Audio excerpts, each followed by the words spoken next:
Ladies and gentlemen, boys and girls, what is going on? My name is M1K3 and welcome back to a brand new video here on the channel. In today's video, we're going to be taking a look at 8 things I wish I knew sooner about competitive Fortnite.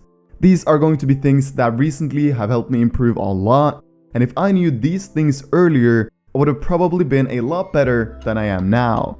As you all know, we are doing a little thing here on the channel, and that is simply if we can get an incredible 10,000 support a creator users on code MARINTM, I'll be double daily uploading for 14 days straight. With all of that said, let's get right into today's video. Starting this video off with the first thing I wish I knew sooner, and that is simply playing slow and focusing on accuracy rather than speed. And I already know a lot of you guys will probably be like, but Marin, isn't mechanics incredibly important in Fortnite? Well, yes, you are completely correct. Mechanics are very important. However, I believe that if you have good aim, you can achieve nearly anything in Fortnite. It's not really about who edits the fastest or builds the fastest, but if you can secure that 200 pump most of the time, you're going to be an amazing player. This is something I recently have just kind of realized. If you look at a lot of my older videos, you will see that I overbuild, over-edit, and stress out in a lot of scenarios, especially when it comes to the moving circles. If you simply just play slowly, focus on your aim and awareness in those situations rather than having fast edits and builds, you'll do so much better nearly immediately. Trust me on this one, guys. The second thing I wish I knew sooner is the fact that Sonoras is insane practice. Like, I'm being a dead ass, guys. Why has nobody told me that Sonoras is this good practice? The last few days I've been practicing a lot of Sonoras, as it isn't only good for endgame rotation practice, but it also helps you get better awareness, aim, and mechanics. Like, it's a full-on package deal. Since me and the boys have been playing a lot of Sonoras recently, we decided to start a super basic, easy to use and join a Discord server for Sonoras in Europe. If you want to join that server, the link will be up on the screen right now and in the description below. Needless to say, the better players you play against in these Sonoras, the better.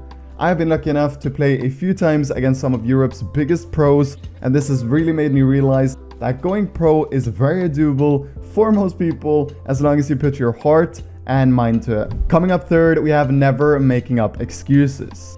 As like 80% of you probably already know, I am always trying my hardest to never make excuses for a death in Fortnite. And that is because I want to learn from every single time I get eliminated, so that the same thing doesn't happen again.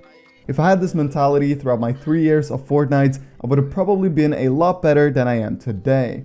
In the start, when I played a lot, it was very easy for me to say that I got eliminated to a bug, lag, or that the player I fought just got lucky. I have found out that making these excuses is just plain out stupid and will limit your improvement process. And I wish I knew what impact it had on my skill level way sooner. Next up is consistently aim training every single day. If I aim trained for 1 hour every day since Fortnite came out, I would have 1,100 hours on Govax. And with that, I would have probably have been a pretty good aimer. What I've realized about aim training is the fact that it doesn't matter how long you do it a day, what matters is that you do it consistently, preferably once a day. I wish I wasn't so lazy that I skipped a few days here or there. As a matter of fact, I've only aim trained for about 150 hours. This number is honestly very, very bad, considering how long I've been playing the game. If you want to make it to the top level of Fortnite, aim training is something I truly believe in and wish I did more. The next thing I really wish I knew sooner is the fact that pros don't do anything special. In other words, I wish I didn't overestimate my opponents as often as I do. This is something I've been struggling with a lot in competitive play. Going into games against good players, I have often thought there's no way I can win this game.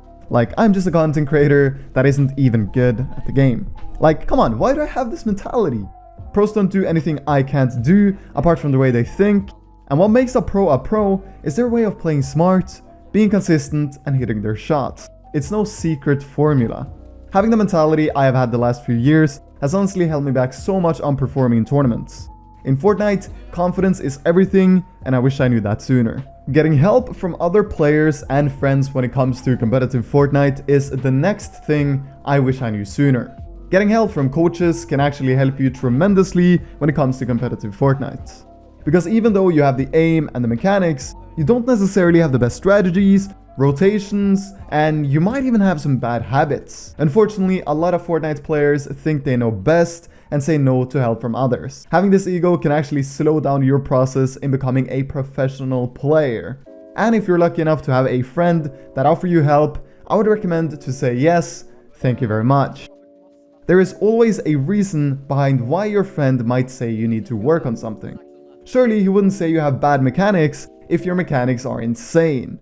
Simple talks and VOD reviews can help you grow so much as a player, and it's something I would recommend to everyone watching. The second to last thing I wish I knew sooner was how OP it is to ADS with your shotgun. In other words, how good it is to scope before you shoot with the shotgun. This will not only make your shot way easier to hit, it will also most likely do more damage. I swear to God, there is literally nobody that scopes with the shotgun, but it's the most broken thing ever and something I can recommend to everybody watching. That wasn't any fancy trick or anything like that, just something I've started doing recently that honestly has made me a better player. The last and unquestionably best tip in this video is looking at yourself playing. And this is something that some people do, but something that will guarantee improvement. Ask yourself this question. How many minutes a day do you look at your own gameplay, either via recording or replays? If the answer is less than 30 minutes and you want to become a pro player, then you're already doing something wrong. When you're looking at yourself, you get a good understanding of how you play, what you might need to work on, and how you can be selective of the things you practice. If you didn't quite understand that, let me explain. If you see that you have perfect mechanics, but you miss a lot of shots, it is very easy to realize that your problem is aiming. And that way you can be selective and practice that a lot for the coming weeks. The same goes if you see that you fail a lot of edits. Then hey, you might need to do some edit courses. These things alone will actually help you become so much better. What's important is to be real with yourself and think what you need to improve on. This way, the sky is the limit. Alrighty, so let's conclude this video. By the way, I really hope you enjoyed this kind of topic. I personally find it super interesting to talk about things like this. So first in this video, we talked about playing slow and accurate instead of fast without control. This is something you definitely should do if you're aiming to become a top tier player, and to improve on this, what better way than to play Sonoras? Yup, trust me, it is incredible. And when you get eliminated in these Sonoras, don't make any excuses. Rather think what you could have done differently. Aim training was also mentioned in this video because it's honestly something I believe can make you thousands of dollars. Because as we all know, after watching this video, is that pros don't do anything special. But having good aim will give you a good chance of becoming one. And hey, if your friend offers to VOD review with you, say yes to him. Trust me, you will thank him later. The last two things we just talked about was ADSing with your shotgun and looking at your own gameplay. And with all of that said, guys, I will see you very soon with a brand new video. Until then, take care and have an amazing day. Goodbye.